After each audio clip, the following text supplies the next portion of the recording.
match for number 14. Looks like another 4 teams to win a black and gold.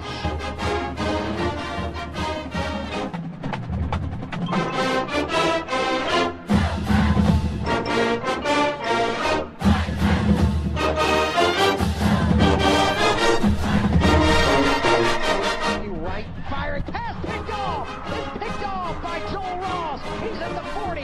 One man to beat, that's actually Greer. Cuts it back 20 to the 15, 10. Huseman's the last man and can't get it in time. Touchdown, black and gold. AppStateCentral.com weekly podcast. All right, and good evening, and thank you for listening to the AppStateCentral.com weekly podcast. As always, a big thank you to the Marching Mountaineers and the Appalachian Sports Network for providing those sound clips you just heard in the intro. This is Bryden, and along with me is my co-host, Mike. How you doing tonight, Mike? I'm doing well, man. Doing well. Good to hear. So this weekend, the Mountaineers were able to bounce back from a very, very disappointing loss at home, and they defeated the Chattanooga Mocs by a final score of 34-17 on the road. The win got the Mountaineers to 1-1 in Southern Conference play, and the team prepares for their last out-of-conference game as Coastal Carolina visits the Rock on Saturday. Tonight we'll go ahead and recap last weekend's win over the Mocs, as well as preview the upcoming matchup against the Coastal Carolina Chanticleers. And to help us with that, we have Joe Cashon, who is actually the Coastal Carolina sideline reporter and who has been working with them since the inception of their football program in 2003. So he's very, very knowledgeable about the program, so he's great to have on with us tonight. But before we get started, Mike, let's go ahead and give our listeners another reminder on how to contact us via the social media front. Yes, as always, if you want to interact with us during the show, you can send us a tweet at App State Central or post on our Facebook wall at facebook.com/AppStateCentral. We always like to hear from anyone who visits the site or listens to the podcast, so even if you're not able to catch the show live, you can always contact us after the fact as well. So please, don't hesitate to get in touch with us and let us know what you think. All right, yeah, thank you. And before we really actually get started, I'm going to go ahead and make an announcement. We gave away, before the season started, we gave away 2 tickets to the, we announced we were giving away 2 tickets to the Montana game. We gave those away, and we promised there would be more giveaways. So we're going to go ahead and give away 2 more tickets to the homecoming game, which is against Elon on October 6th. The rules are very similar to what were the rules to the giveaway for the Montana game. But we added a few more. There will be an official rules posted on AppStateCentral.com, but here's a quick rundown of what they'll be. You earn 1 point for interacting with us on the social media front, exactly what Mike just talked about on Facebook. If you mention us on Facebook, share one of our posts on Facebook, talk to us on Facebook, you'll get a point. Same with Twitter. If you mention us or retweet us, you'll get a point. And I'm going to go ahead and say now that if you share something on Facebook, not like, but share something on Facebook, then it'll be an automatic 5 points if you share something within the next 2 nights. And then you also earn 5 points for interacting with us on our site, whether that's being posting comments to blogs. Mike posts great blogs on an almost daily basis. So if you comment on those, we also have a few other writers helping us out. So commenting on those or posting replies and threads in the message board. We've got a fairly active message board that we're trying to grow of just app fans. So if you reply to a thread on there or start a thread on there, that's 5 points. And then you actually, part of our blogging engine allows you to post a blog. So if you're an app fan or an avid sports writer or just someone who wants to write about app, you can do so on AppStateCentral.com. And if you post one, then you earn 10 points. And then you actually can get that post promoted to the front page. We read through all the blog posts, and the best ones get promoted to the front page. So if that happens, if yours gets promoted to the front page, you earn an extra 5 points. And then more ways will be added every day with what we're calling daily challenges. So make sure you check the site on a daily basis to learn how you can earn those points. Like I said, the winner will be announced on the air. It's going to be a random drawing. So the more points you have, the more likely you are to win. It's based on a random drawing that a script that I wrote. That's basically a computer program that every night I go ahead and put everybody's name in a virtual hat, and then the program, which will all go ahead and run next week. The program will go ahead and pick a random winner. So like I said, the winner will be announced next week on air. That's next Tuesday at 7:30. So please go ahead and interact with us at appstatecentral.com. And then always go there to if you have questions about the rules, and also looking at the daily challenges. All right, so after that that novel there, I'm gonna go ahead and actually get started with the show. Obviously, it was great for the Apps to get back in the win column over the weekend, and it was definitely great to see the defense come out and play well after a serious letdown at home against the Citadel. We were not able to slow down their triple option attack at all, but the defense played much better in this past game and kept the Mocs at bay until the offense finally could strike late. So, Mike, what did you find most encouraging about the team's performance on this past Saturday? Well, you're exactly right. It all boils down to the defense, and that's where it really started. Brandon Greer led the charge. He's the Southern Conference Defensive Player of the Week. Also got some National Defensive Player of the Week recognition as well.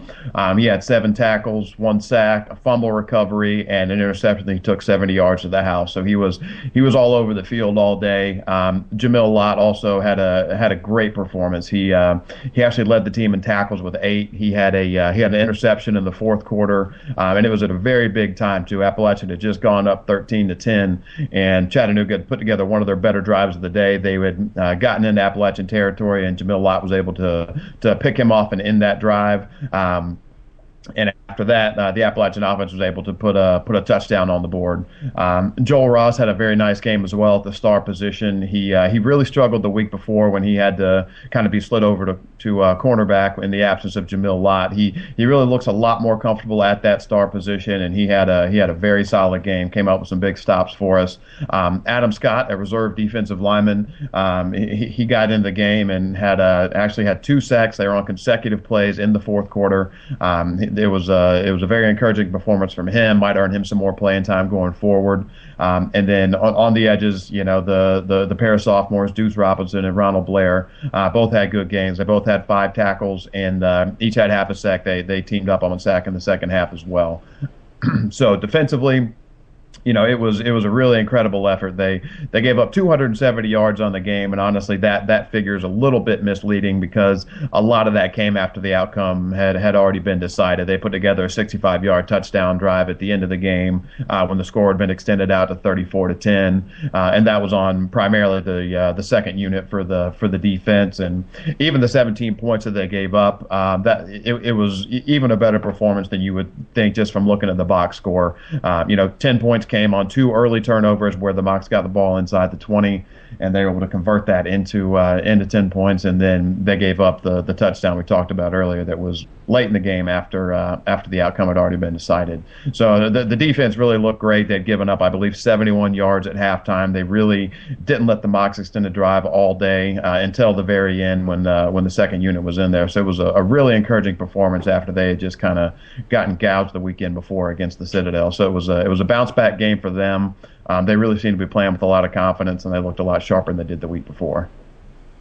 Yeah. Normally, this is where I would chime in and give you guys my take, but unfortunately, I was not able to go to Chattanooga, which is all fine. I'm not able to go to every road contest, but normally I always watch it on Go ASU TV. But apparently, my friend decided he had better plans and planned his bachelor party for this past weekend, so I wasn't able to either watch either live or via internet feed the game at all. So to be honest, my knowledge of this game is limited to the text that you sent me as updates during the game, Mike, and a sports app that I have on my phone, and then the post-game stats.